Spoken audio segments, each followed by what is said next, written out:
In this episode of the Rebel Entrepreneur Coaching Series, there are adult themes and swear words. So please be careful. If you're listening to this in your car with your kids in the back seat, maybe listen to a different episode and come back to this one. Adult content is coming up. There are incredibly key moments in your business where you've worked to produce a product, where you've set things up, where you've put all your energy into building something, and then you launch it. You put it out into the world to be judged by other humans who will vote with dollars, pounds, and money on whether or not they think you should be successful. And these moments can either lift us or can either shake us down. And let's find out what happened with Jaymie's Kickstarter, which launched in between the last episode and this episode. The extraordinary belongs to those that create it. Rebelling against business plans and debt, rebelling against what society expects of us to build cool businesses, make money, have fun, and do good. Let's create something extraordinary together. Welcome to the Rebel Entrepreneur. Jaymie, welcome back to the show.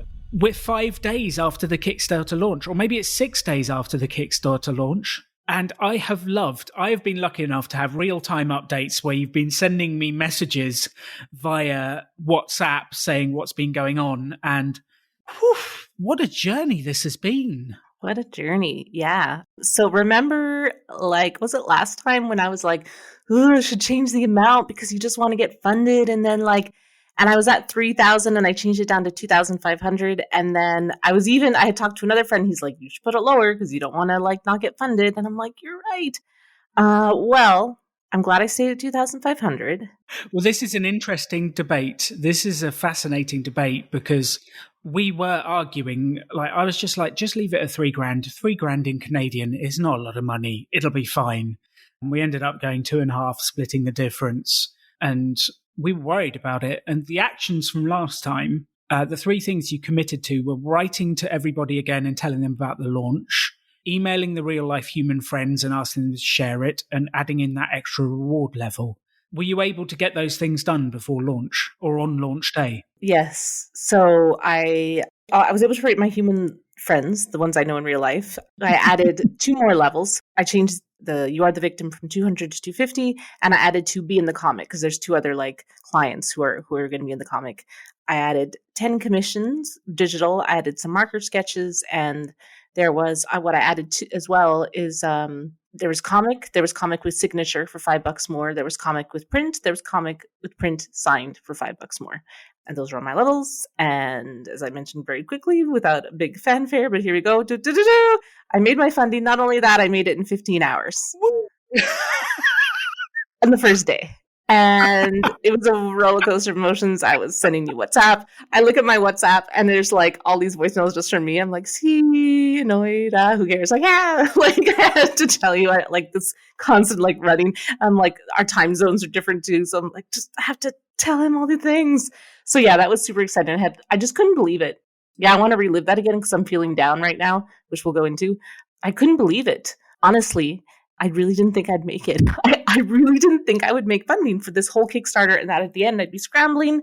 And I made it in the first day. And now, today, 6 days later, so my original was 2,500. If I look at my dashboard, I am 146% funded at 3,652 with 83 backers. That's an average pledge of $44 pile exactly. So that's my current situation. That is incredible. So for those of you listening, have a listen to the WhatsApp messages that Jaymie sent me from the first day. You can feel the energy and the joy from hitting those figures. And it is incredible when something goes well, the buzz of those sales and the different things. And when I've launched products and launched services, sometimes you don't get that feeling because no one buys. And sometimes you get that feeling and they're coming in and you're like, it's working. We've made the money. And it is an incredible buzz. So that first day, have a listen to these few messages. Morning, Alan. I just hit the big launch button And I've been spending the last 20 minutes just writing emails. And now I'm going to keep going and doing that. Yay! I promised myself I wouldn't refresh all day, and I won't because I actually have to work in 15 minutes. But it hasn't even been up for an hour. And I already have $400 of my $2,500 goal. What the fuck? 1 hour in, and I just broke the $500 mark. Okay, I really have to get to work, so I'm going to not look at my Kickstarter anymore for at least 2 hours, I promise. But it's been up for an hour and 20 minutes, and I am 25% funded. So I just wanted to share that. Goodbye. I just passed the $1,000 mark. I'm 40% funded. Are you annoyed with these live updates? You haven't even read them yet. You haven't even woken up. I'm just blowing up your phone. I'm really glad I didn't change my pledge. Oh my God, I'm losing English. I'm really glad I didn't change the funding amount to lower because I'm already almost there, like halfway. I'm already almost halfway on the first day. Okay, goodbye. I have to go to work now. I don't fucking believe it, Alan. I do not fucking believe it. I'm about to go to bed. And guess what I see on my Kickstarter page? I'm 100% funded. On the first fucking day. How am I supposed to sleep? I'm so tired. But I'm not going to be able to sleep now. Ugh, I'm out of words. I have none. I have no words. Anyways, that's all. I'm going to try and go to bed now. It's not going to happen. So, Jaymie, run me through that first day. What happened? How did you feel? Because you've done all of this work and then launched it. This has been a journey. It has been quite a journey. In fact, I'm looking on episode 10, episode 10. Now we're here. It seems like it took a while to finally get to the launch. So it seems so long ago when I launched. A lot has happened, Alan, in my life since then. I woke up. Well, did I wake up that morning to work out? No, I didn't. I woke up early, and then I decided I was going to launch at 8, and then start sending emails. So I launched at 8, and then I just started writing all the real life humans I knew, and just remind them I launched. Within the first 2 hours, all 3 of the Be in the Comic levels were gone. That's incredible. Yeah, that's pretty cool. Then it was all. I don't know. There's too many things. I was so excited. I was trying to work. I kept going to Kickstarter and refreshing. Of course, I couldn't work that day. It was crazy. Sorry if my boss is listening. I hope he's not, because I talk about work a lot. Yeah, it was too overwhelming. I was trying so hard to focus, and I would do a bit of work, and then I'm just let me just refresh once. So forget it. You're gonna refresh all the time when you launch your Kickstarter. It's just gonna happen. And I kept refreshing, and the last pledge, I launched at 8, and I was falling asleep around 10:30, 11, full of excitement. And the last pledge came in then. A friend pledged to get me over the edge, and I made it at the end of the first day. So yeah, that's really cool. It's really cool. And I think, so I don't know how the algorithm works. So my project, did I tell you my project is a Projects We Love? I think I mentioned that. Yes. Yeah. And so that puts it on the first page of people who are into that kind of stuff. So if you're browsing comics, it'll show up. Now you're going to go, and I'm at Kickstarter. I'm there's a lot of Projects We Love, but obviously not every project is. So it is higher. And it's funny, I was helping my parents pledge, so I was kind of screen sharing with them to show them how to sign in. And since it's definitely not my computer, it's their computer, and I'm watching they click on the comic section and they scroll down, and I see mine. I'm like, oh shit, I am showing up on the first page of someone who has never been on Kickstarter, who has no comic history, So I was like, okay, the algorithm's doing something good. And when I would get pledges of people I didn't know, I was like, this is so cool. Someone I don't know has bought my comic. So that was cool. And even someone I have no idea who it is got an $80 commission. I'm like, oh, thanks, dude. You obviously, I don't know if these are angel investors, who are, do they really like my work that much? They're like, yeah, I got to have a commission. I don't know. Okay. So that's the excitement. I made my Kickstarter. Whoa. It's so great. I'm going to get to finish this comic and print it. Now let us just breathe. Everybody together. Perfect. Okay. Back down to earth. Every comic, requires printing and shipping. So that amount, people see it, and I don't think they get it either. Some people are like, oh my God, and it's this is not profit, right? This is what people have pledged to make this. And I calculated, beforehand that my numbers, and if I had done 1,500, I think I would have just printed the comic and shipped it. So it would have been great. I got this thing out of the world. I didn't have to pay for it. Sweet.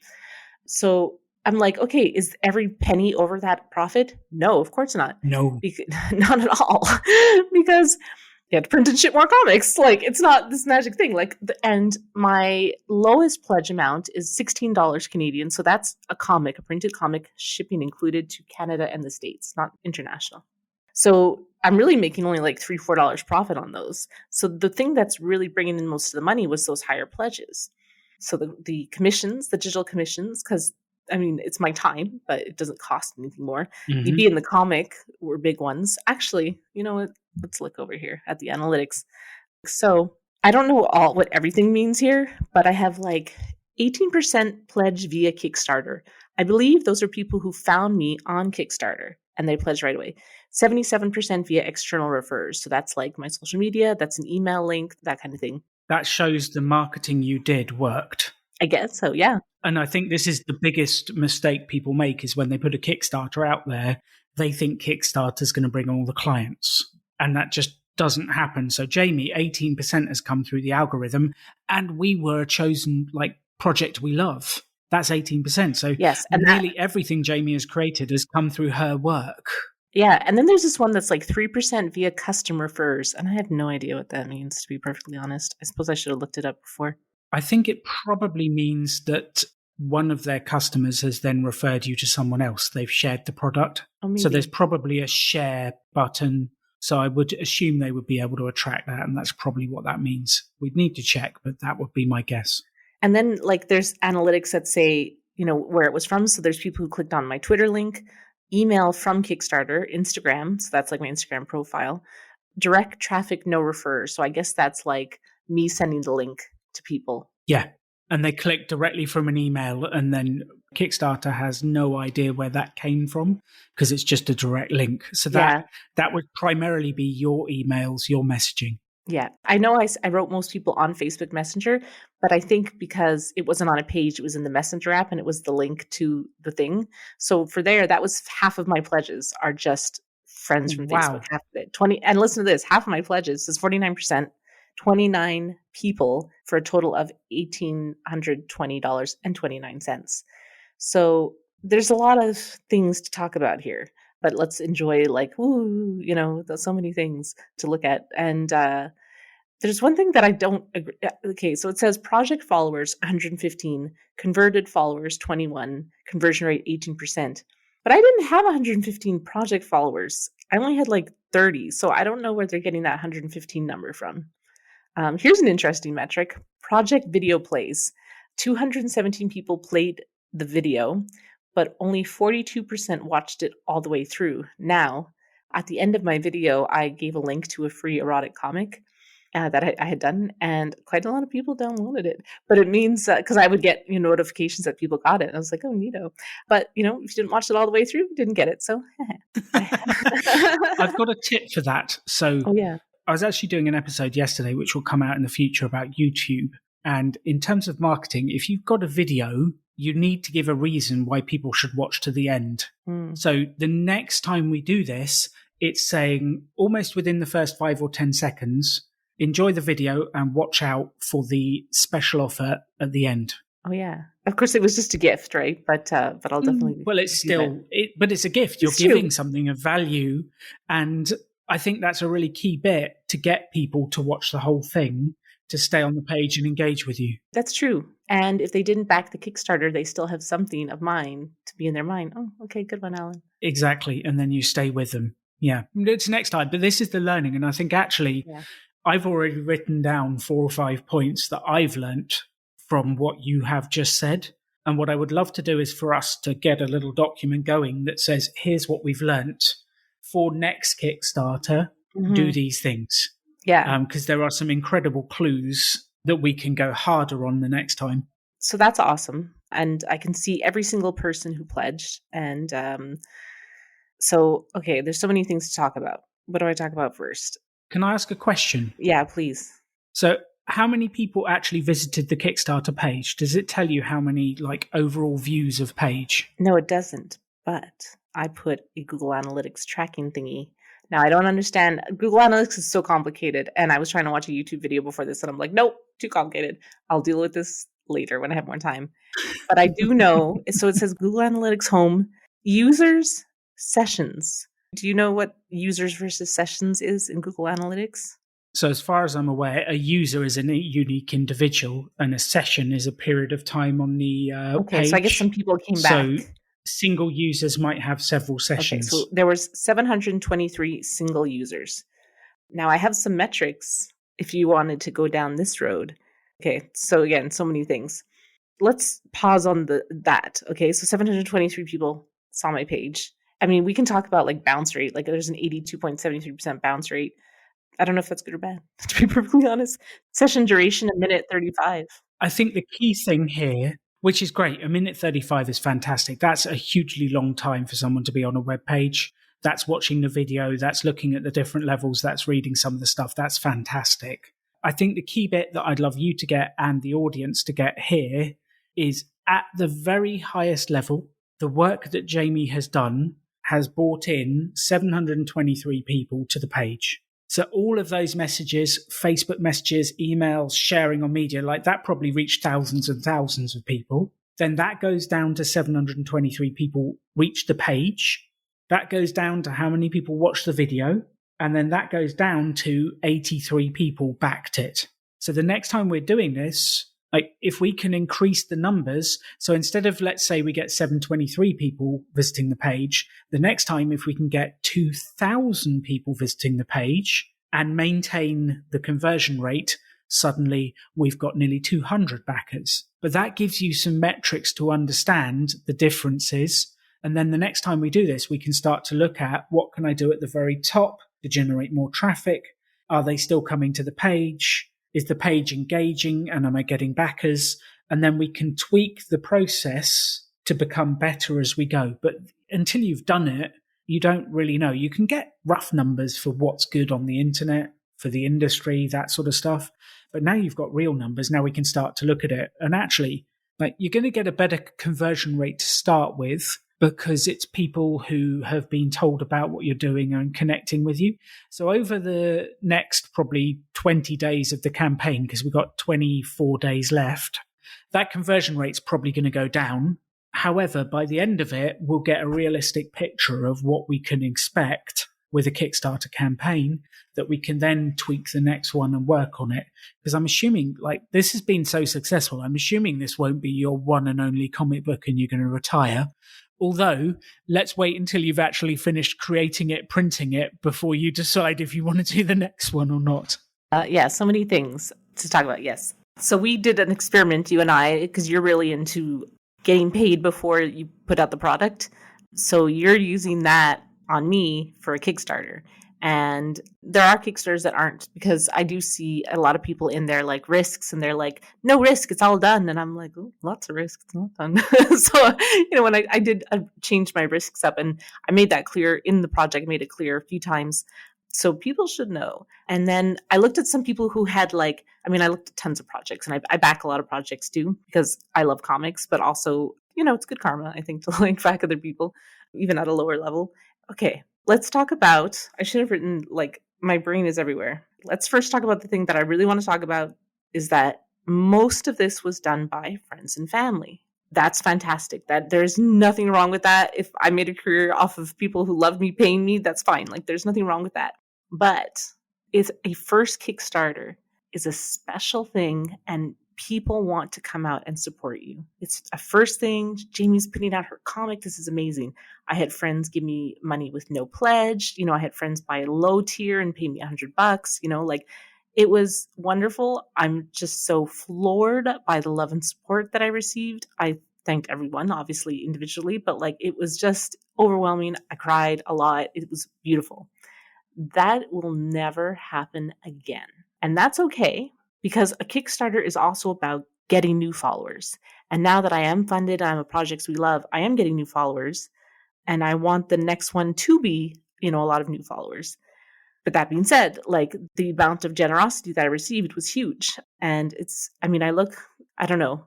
I have a lot of really close friendships. When I meet people, I'm very open and honest. And I have a lot of Like, I'm just saying this because, like, when I look at people that I reached out to, there are people who are like old colleagues, people that I met at like a convention. Like, there's so many people that backed me, were excited to back me, that like it overwhelmed me. And then I'm like, oh my God, these people like really love me.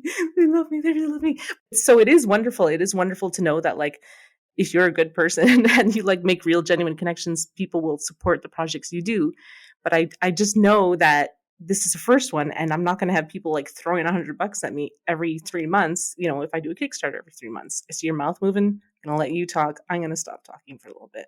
Okay, so number one, I would actually go through that list of 83 backers and go, how many people don't I know? Because at the moment you're saying most, and I'm assuming you don't have an exact number for how many people are people you know versus how many people are unreal. You're right. I don't have an exact number of them, and it's so easy to figure it out. It's only 80 people. I can write it down. But I can just see from the numbers that like 50% of my funding came from links that I had shared with friends. So we can, even without counting, we can see that 50% of the amount of dollars came from people that I knew directly. Yes, but we don't know whether that was Instagram people you didn't know because you messaged a whole host of those. We don't know whether it was Facebook rough friends as opposed to close friends. Like, so here's what's happening. Your brain is going, I've been incredibly successful, but this will never happen again in the future. And here's all the reasons. And it's looking for the negative. Yeah. And I've had this discussion so many times with people. My brain will always look for the positives because I've trained it to do that. Never used to. It's been a long time coming.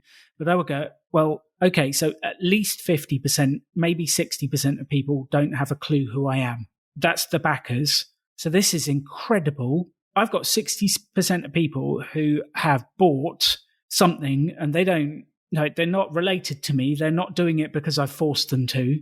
They're doing it because they wanted to and they back me. I can take that 60%, I can turn them into raving fans. And then next time, they'll work with me to spread it and we'll reach a whole bunch of new fans. Like, I see this as an incredible positive and a huge first step into you getting out there. And the family and friends, like, they will get your new artwork and your comic book. And if they love it, they're going to support you next time as well. If they get value out of it and they love reading the comic, they're going to buy one next time. And they might not buy the super level or whatever it is, but they will support it if they love it. And you're on a huge way to building the followership you need for the next comic if you want. And I think all your brain is trying to do is kill you. That's what brains do quite often, is they look for the negative. And actually, let me rephrase that slightly. Brains try and protect you, and they try and protect you from future failure because it's painful. So your brain is looking at going, yeah, I've been successful this time, but I can't repeat that. And that's trying to protect you from putting yourself out there a second time. And we're back to that, well, you'll never get out there and launch your stuff again. If we start to sort of write off our success as, oh, it's just because my friends and family backed me, then we're never going to push forward and get to where we want to get to. And I understand this because I've done it. I understand it because my lovely wife, Katie, does it too. Like, we've all done it. You mitigate your success with some kind of caveat. And people do this with compliments. You give them a compliment. I find you incredibly attractive. They'll go, oh, it's just the lighting. And it's like, just take the compliment. You're a good looking person. And it's the same thing. You've had an incredibly successful Kickstarter. Yeah, but it was only friends and family. Therefore, it doesn't count. It's like we immediately caveat the compliment, the success with, oh, it was this. Instead of owning it, I created a character. I created a comic book. I put it out there. I've had at least 40 to 50 people that didn't even know me that have backed my campaign. And we're not even, 20% of the way through the campaign?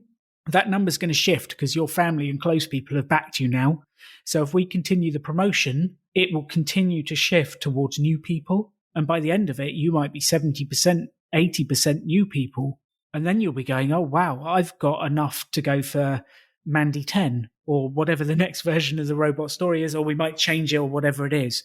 This is something for every single person listening to this podcast, is stop mitigating the compliments and the success and just focus on what's gone well and push on to the next level. And that's all we can do. And you've been incredibly successful, Jaymie. Does that How do you feel when I say that to you? I feel good because this kind of feeling of focusing on the negative. I'm literally working on this with my therapist, and I wrote her today because I was totally spiraling, and she said, "Why don't you review the cognitive distortions worksheets?" And I did. And I mean, I used to have all the cognitive distortions. I guess we all have all of them at some point, but there was this one, and I was like, "Oh, that's so me." Disqualifying the positive. You reject positive experiences by insisting they don't count for some reason or another. In this way, you can maintain a negative belief that is contradicted by your everyday experiences. Yeah, that one has my fucking number. And then another one, oh God, just all of them, all or nothing. Thinking over a generalization, like I've got them all. But that one really, I was really discounting the positive things, that feeling like I am working on retraining my brain. Like I even put like on my phone little alarms twice a day. And one of them is, how is this the best thing that ever happened to you? Which we had talked about before. And one of them is, how is the obstacle the solution? So those just pop up during the day, it's two times a day, so that I'm like, whatever I'm feeling, I try and reframe it. So I'm trying to train. Breathe, reframe, refocus, go forwards. Yeah. So this is one of my reflections. Actually, the business stuff is pretty easy, Jaymie. Like, your art is great. The business stuff, let's decide the levels, pick some pricing. It's roughly this. We'll get it printed here. We'll do that. We'll put it on the Kickstarter. The business stuff is quite straight. It's the mental side of the game that's one of the hardest things. And actually, it's the mental side of life that's one of the hardest things. And I remember going years ago to a Tony Robbins workshop, and he said 80% of success is mindset, 20% is knowing what to do. And at the time, I was like, yeah, shut up, Tony. Just tell me what to do. And I didn't understand it. All I wanted was the formula to follow. But the interesting thing is, you can give the formula to follow to everyone. And believe me, I have. Our business has now trained 9,000 people in entrepreneurship, and we've given them all sorts of formulas to follow. And there's a whole bunch that will never do it. They'll never follow it. They'll never do it. They'll tell you everything that's wrong with the ideas. They'll tell you every reason why it won't work. And I've spent so long arguing with them. I have less energy to do it now because I know they're not going to do anything, even if I do defeat all of their counterpoints. Like, this young lad comes in, he's like 23, 24. He goes, I'm thinking of launching my business, but I need a loan first. I need this. I need a degree first. So I kind of tell him, well, I don't have a degree. I've defeated one of his things. And he said, well, here's how to do it for free. I've defeated his other one. He says, yeah, but I need a business card. So, well, I've never had a business card. And I'll defeat that. And he throws all these objections up. And no matter how many I whack down, he'll have another one and another one and another one. And for all of us, it's the mindset. It's the mindset. And it's visualizing this thing you want to happen, successful thing you want to happen. You can see it. You can feel it. It's staying positive as you do it, and then positively taking actions towards it every day. And most people listening to this will go, that sounds really easy, Alan. Yeah, but I tell you what, try it in real life. Try staying positive and making action happen every day, and not letting these weird random thoughts that come in take you down, because they always do. But it's the mindset bit. And I think before we even started this campaign, Jaymie, you were telling me of the lull in the middle. Like, you'll get the first 2 days sales, and then you'll get the lull in the middle, and we have to be prepared for that. And it's quite interesting. You've had this hugely successful campaign. If we'd have ended at this figure, you would be over the moon. And it's really fascinating how, and this is me included, please take this the right way, this is all of us, how we can almost think of something as a failure even when we would have been wildly happy with it before we'd started. So it's the mindset. So what I'd love to do with you is work out how we can stay positive for the next 24 days, how we can do a little bit every day to move it forwards, because what you have achieved is phenomenal. And if we continue to put in energy to it, you will set yourself up so well for the next step and the next step, and eventually creating the life you want. I'm in. Let's do it. I definitely think that, yeah. But my brain is working against me. I mean, if I had not made my funding in the first few days, but then I made it at the end and I just passed it, I'd be so excited. I'd be, and if it was like a slow drip all the way, but now that I've had a big rush and that now I am already in that I'm already in the dead zone, day 6. And I have so much to say about that. Yeah, my brain is really working against me. And I've done a lot in this year. Like Corona's been a really fucking weird year for me and everyone, for sure. I'm not like so special. But because of the therapist I have, I'm not joking, like she's amazing. No, you can't have her. And because of the things I've gone through and the way that it's made me more resilient, I know that I have learned a lot. I have been able to shift my thinking a lot. But because those neural pathways were ingrained at such a young age, they're so deep, it is taking a very long time to change them to something more positive. So yes, that to me is a huge thing right now because everything's done. Like I'm just following up. One thing that I won't say I'm having trouble with, it's just time. Writing people I don't know is still difficult and I don't want to sound spammy. So at first it was like, I'm launching a Kickstarter and that was exciting, but I didn't get through all of my followers because there's only so many hours in a day. So I'm doing more now. But by saying, hey, I have a Kickstarter, it's already funded, but we're doing stretch goals, that seems super salesy. So how do I get people excited on that level? Pause. The fact you are saying it in that voice will mean you're not able to do it. You go, oh yes, I've got a Kickstarter. I'm already funded. Give me more money. I said it to you. Please support me more. I said it to you like that. I'm obviously not saying it to them like that. But I guarantee that's what you're saying in your head as you're typing the messages is this doesn't sound right. And then you say it in a bad tone. There is a way to say it positively. There is absolutely a way. Like for me, it's a success thing. Like I've got this incredible project that I've been working on. Check it out. It's already fully funded and don't miss out on the last few levels. Don't miss out on the last few levels. I'm writing that down. That's way more positive than I've already got too much money and like I'm a bit embarrassed asking for more. I don't have too much money. I have to pay for shipping on all those comics. Yeah. So just like saying like, I'm so excited to share this with you. Like now, Mandy 9 is guaranteed coming to life. Back it now and you can be involved. Like this robot is coming to life. And I'm also very happy that you're now writing things down whilst we talk. This is awesome. Yeah, I like this, like bringing people into it thing. So I'll say, okay, things that I've learned from Alan that I am implementing. On Kickstarter, you can write a personal message to your backers. And I have written every single one of them. And so, yes, Amazing. There's some part of it that's generic, but I'll see their name. What's really cool is most of them I've never backed before because they're like, friends and family. But there's people, obviously my friends and family, I'm not writing on Kickstarter. And I wrote a lot of emails on Kickstarter to people I didn't know. And I said, like, if they got the digital comic, because even if you got a higher tier, you for sure got the comic as well. So if they got the digital comic, I'm like, hey, Amanda, thank you so much for backing my Kickstarter and helping me bring this to life. The digital comic is going to be really cool. I know you're going to love it. I'm thinking of doing like a live Twitch FAQ.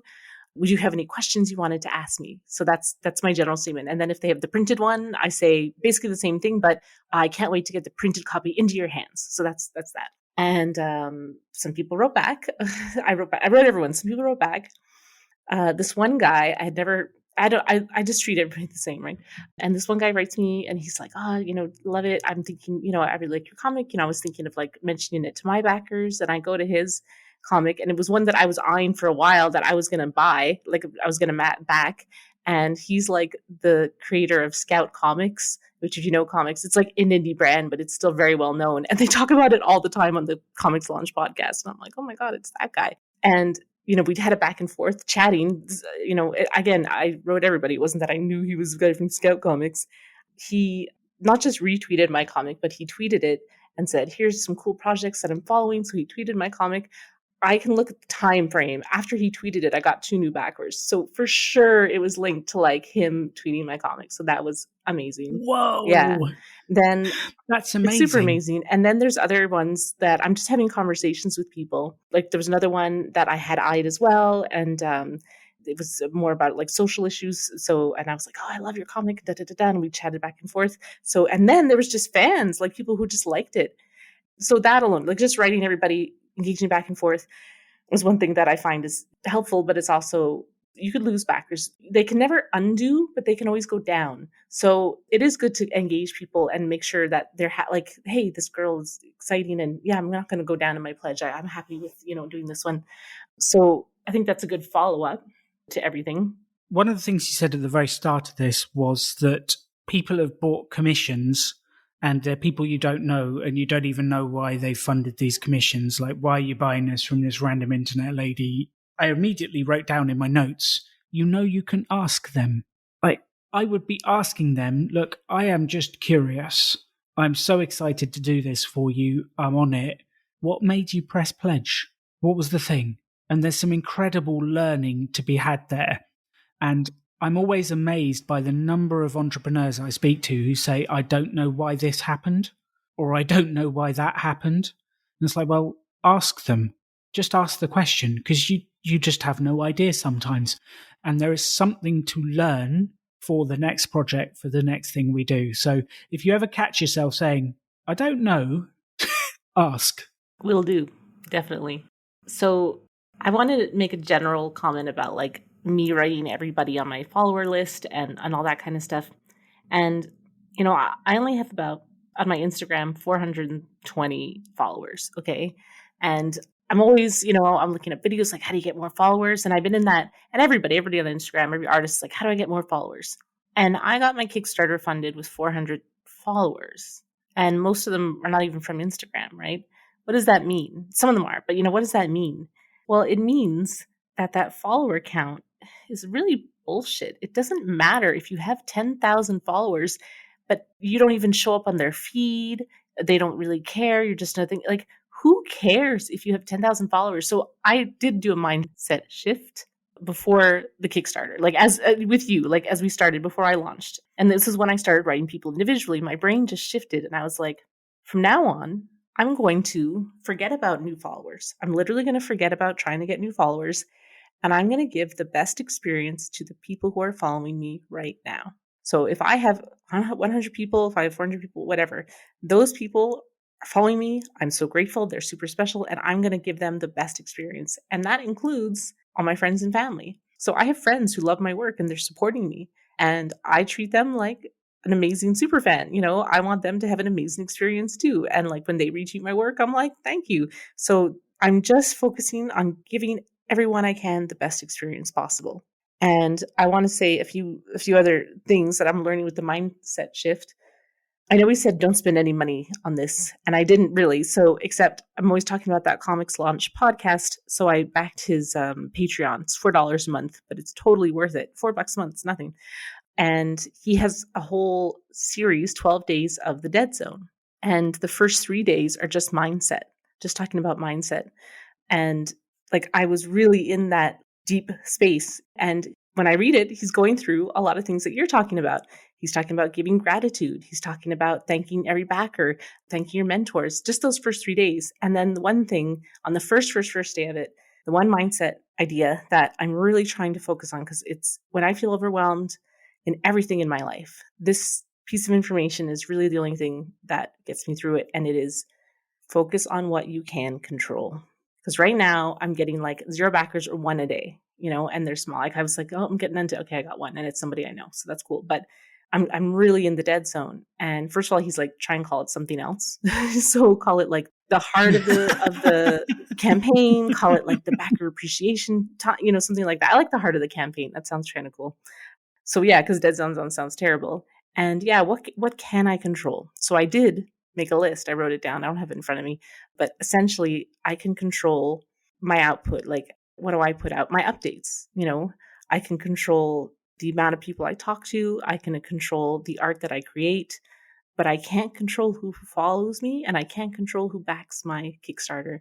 So when I kind of realized that the amount of people backing it is out of my control, it's like, okay, doesn't matter. It doesn't matter. Like, I'll just keep doing all the things that I know how to do.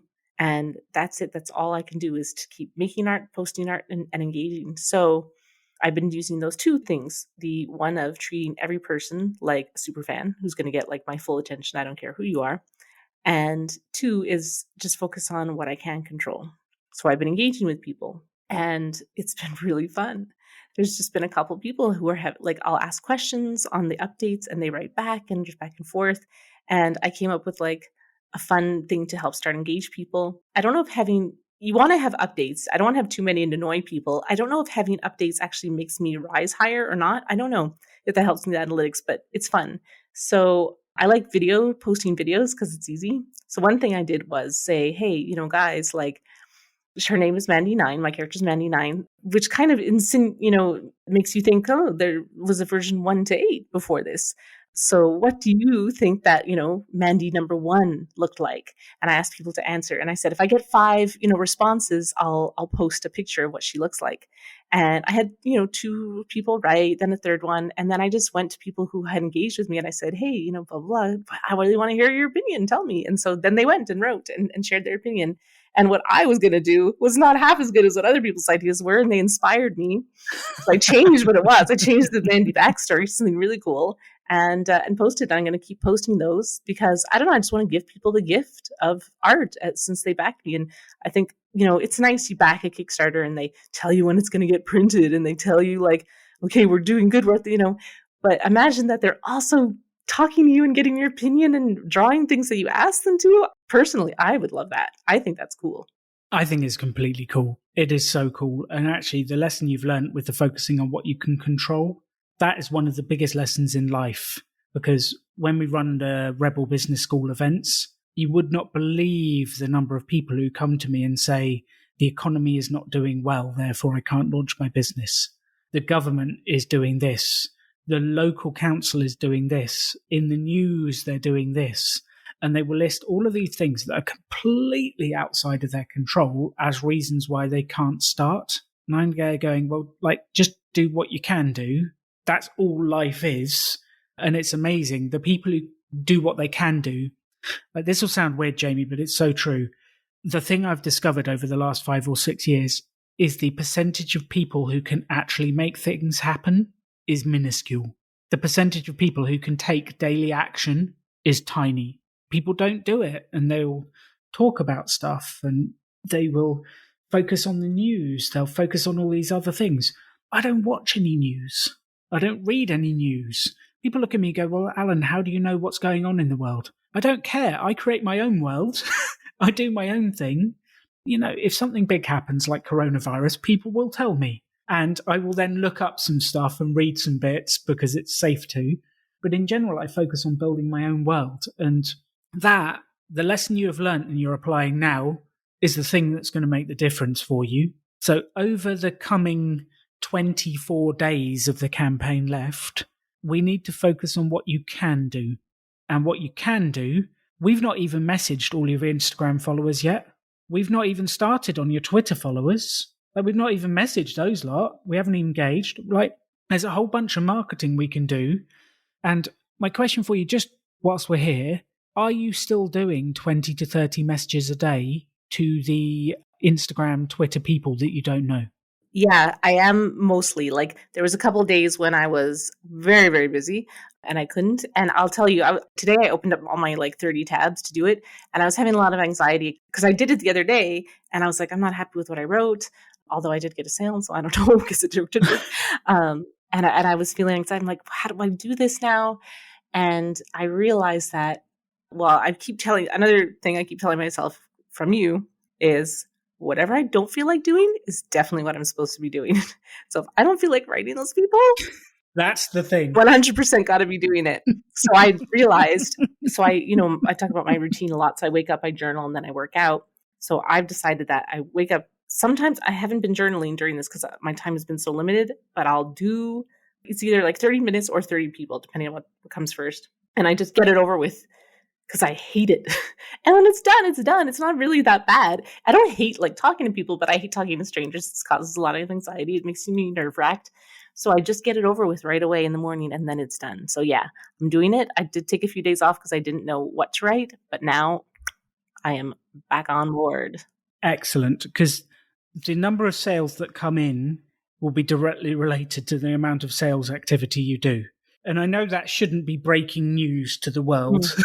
If I don't go out and sell, I don't get any sales. But it took me, 5 years to work that out. Mm-hmm. I sat there going, why isn't business coming to me? And then I would do some sales work, win some business, and then stop. And then the business would dry up. And it's directly related. So if we're selling every day, sales will trickle in. If we stop for a few days, it stops. Yeah. I guess I feel bad because I'm not posting on social media a lot. Like some people are always posting on social media, posting this, posting that. And I'm like, well, isn't it better that I write people one-on-one? Like I do need to do the social media posts and keep those people engaged and seen after and all that. But I think that like I'm always calling it covert marketing because it's not in everyone's face, and it's actually more important than how many times you're posting a day on your Instagram. It's like how many actual people you're contacting. And then, as we said before, when I contact them and we engage, on the messages, I show up higher in their feed anyway. So it all works out. So I do think that 10 to 15% of your time should be spent on pushing some messages out into the world, and 85% should be spent on individual communication where you are at the moment with your business. We still need to share those messages out in the world.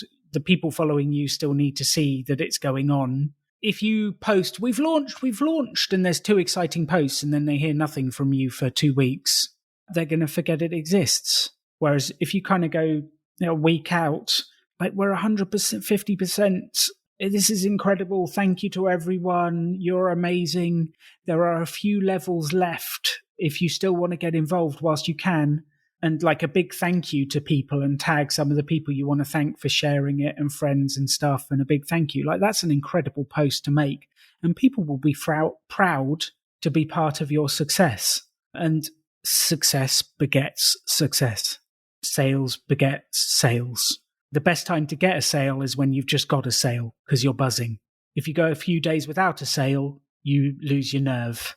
It's a bit like sport. If you score a couple of points early on, like if you score a goal in soccer, or whatever your sport is, you hit a hole in one in golf or whatever, you're buzzing, your confidence is up, and it goes well from there on. So the best time to do it is like the next time you get a sale, send 10 messages immediately afterwards because you're buzzing and you'll have that positivity, and use that energy and focus on pushing out there and getting out there. So I think don't completely forget the sharing the messages and the what you're doing, because there is value in that. There is value. Yeah, definitely. But it's good to say that 10 to 15, yes, I will definitely do it, but it makes me feel okay that I'm only doing once a day or once every 2 days but I am contacting people every day. That's perfect. Yeah, and I'm putting a lot of energy into the current backers, just like because they deserve more attention. They backed my comic. I want to give them the best whole experience. And I was thinking about that too. This is now, can we do more like Kickstarter insights that I've had? The things that went first were the high ticket items, and the things that got me over the edge were the high ticket items. So for me, from now on, like a Kickstarter, because who's going to pay like $30 for a comic, right? Nobody, except on Kickstarter, because the whole thing is about this fun event. And of course, this is my first one. So how will I make the next one a fun event as well? But that's it. There has to be these levels that you're giving people that they would never, ever be able to buy ever anywhere else.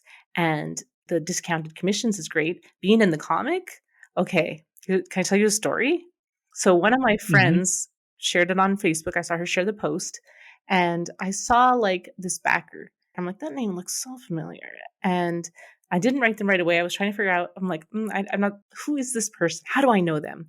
And my friend wrote me and she said, oh, my cousin, wanted me to ask you when your next Kickstarter is going to be because he wanted one of the highest levels, but he didn't get it. And I'm like, that's who that is.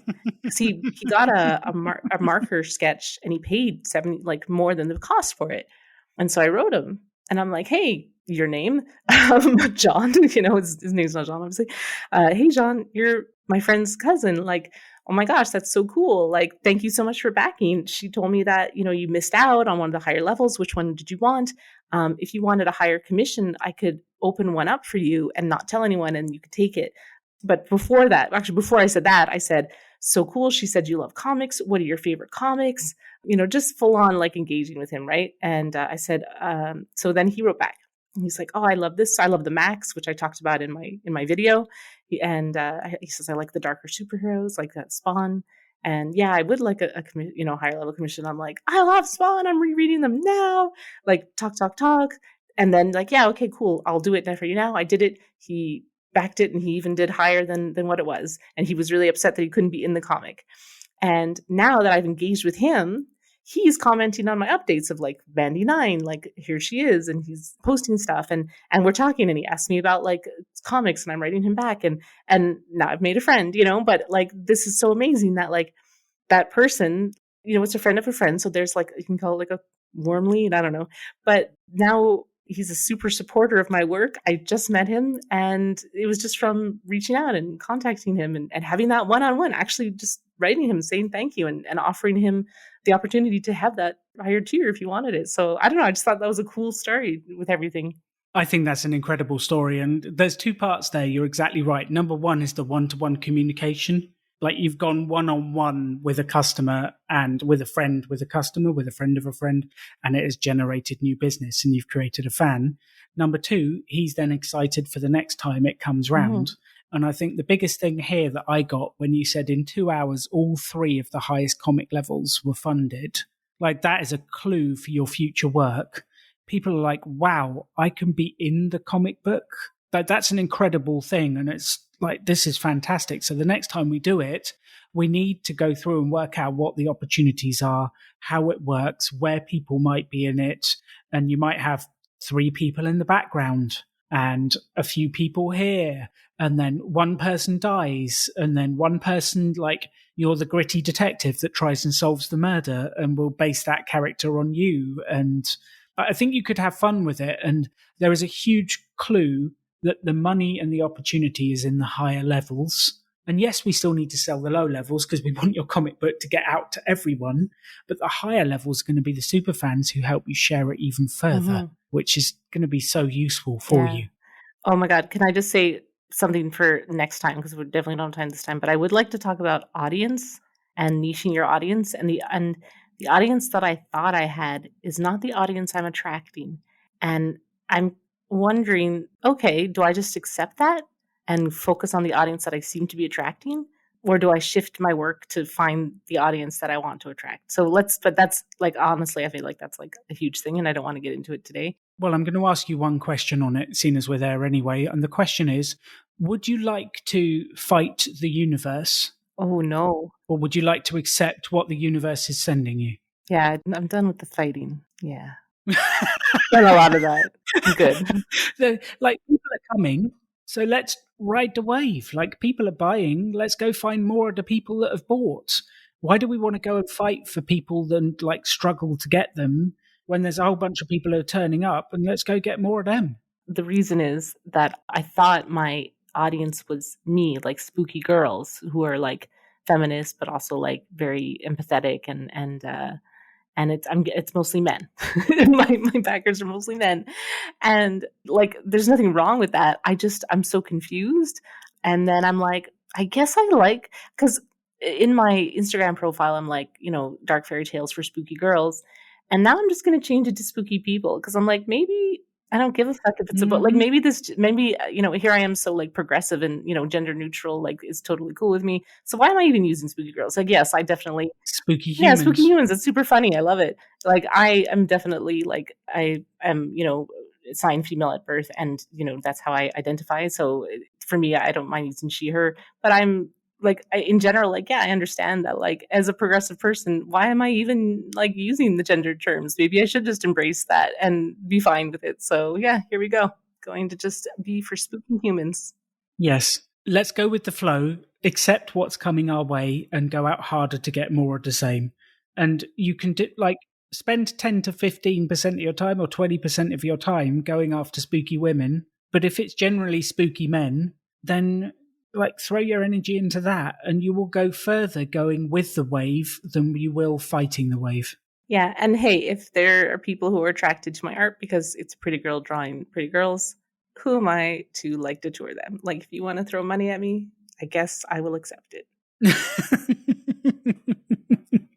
So, Jaymie, this episode has gone so quickly. We have not covered everything we wanted to, but I feel like we've covered some very important points. So the question I'm going to ask you now is, from this, what are you going to do over the coming week? What are you going to commit to? How are you going to stay focused? How are you going to continue to grow, especially given the last audience revelation?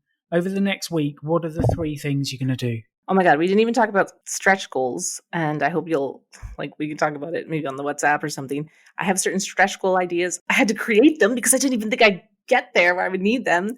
So I want to push those. I want to slowly reveal them. And I want to try and get my current backers to tell their friends about the Kickstarter and like teach them how to go to one friend and say, you should check this out instead of just posting it on social media so that they don't have to spend any more money. All they have to do is get their friends on board and they could get these cool rewards. So that's my main focus, is continuing to engage them, doing games where I'm showing them new Mandies. I would love to show all the Mandies by the end of the month. I don't know if that'll happen. I want to show that I'm working on the comic, post updates. Just take it easy on all the Mandies. Like, you don't have to do everything all at once. Save some for the future because you will have plenty of material. Maybe if you just do Mandy 1, Mandy 5, and Mandy 9 for now, you've got plenty of time to do the others as you go. Mm-hmm. Like, hold your horses. Let's focus on sales. Yes, right. So, yeah, and then I will continue to definitely 100% writing all my Instagram and all my Twitter with our new, hey, this is exciting, get on board. Oh my God, you guys. And pushing like what the new stretch goals will be, which I hope you can give me your opinion on before next week because we got to do this shit. Cool. So a couple of things for you to do. Number one is I want to know by next time we speak what percentage of the way you are through your Instagram and Twitter followers, and update. I've written 100% of Instagram and 12% of Twitter or whatever it is. That would be really helpful. And then we can see what you're making progress. And I think that day to day, okay, I've done 30 today and now I'm at 50%, and I've done 30 tomorrow and I'm at this percent. You'll slowly see that work. And if we focus on the day-to-day sales, the day-to-day sales will continue to happen. And I think that's going to help as you go. And that is definitely focusing on what you can control. And number 2 is, I think, just focusing on what are the positives each day. Like, pick one thing to feel good about from your campaign and celebrate it with, I don't know, whoever's hanging out with you, whoever's around you. Message a friend and say, look, I just want to celebrate. I need someone to celebrate. I'm ringing you. Get on a FaceTime call and tell them I need to celebrate. This is so exciting. Like, I've had 723 people visit the page. I've had 83 backers of my first ever comic book. This is unbelievable. 60% of them I've never known before. I don't even know who these people are, and they've spent money with me. This is phenomenal, because you can do it either way. You can go, well, 40% were people I knew, therefore I'm a failure. Or you can go 60% people were people I didn't know, therefore I'm a huge success. And actually, it's really interesting. You can use the same stat to mean different things depending on your spin. So if we can just, like, once a day, find something to celebrate, whether it's with me, whether it's with your followers. Maybe one day do it with me, one day do it with your friends, one day do it with your followers online. Like, celebrate something every day. Because, yeah, people love good news stories at this time. Like, we have enough of bad news stories in the media. Let's celebrate. It's a deal. It's a deal. Excellent. Right, Jaymie, let's make this happen. Let's keep growing. We've got 24 days to take advantage of this incredible opportunity. Let's do it. This is going to be fun. And my closing message for you and for all the people listening is this. We can get so caught up in the media, in the outrage, in the things that are going wrong, in the government's way of handling things, in the change of power, in this and that. We can get so caught up in that and so outraged that we forget to focus on what we can control, and we forget to spend our energy on what's important, which is helping our friends, growing our business, working on our different bits. We forget to focus on that. And in psychology, they call it your locus of control. And nearly everyone I meet spends most of their time thinking about what's outside their control. They don't think about, I can individually message my customers. They don't think about, I can individually email people. They spend their time complaining about the Facebook algorithm and being covered. You can't control that. I can't control Facebook. I doubt Mark Zuckerberg can control Facebook. It just happens. You've got to live with it. You've just got to focus on what you can control and what you can do. So to everyone listening to this today, over your next week, please pay attention to what percentage of your time you spend focused on what you can control versus what you can't control, and try and shift the needle so that you spend more of your hours a day working on things that are inside of your control. Because I promise you, if you do that, you will start to make phenomenal progress. Thank you for listening. Go out there, work on what you can control, and have fun. You can have any life you want to. Choose to build something cool. Choose to take action. Choose to work to make your dreams become reality. Stand out. Be different. Be yourself. Be a rebel entrepreneur.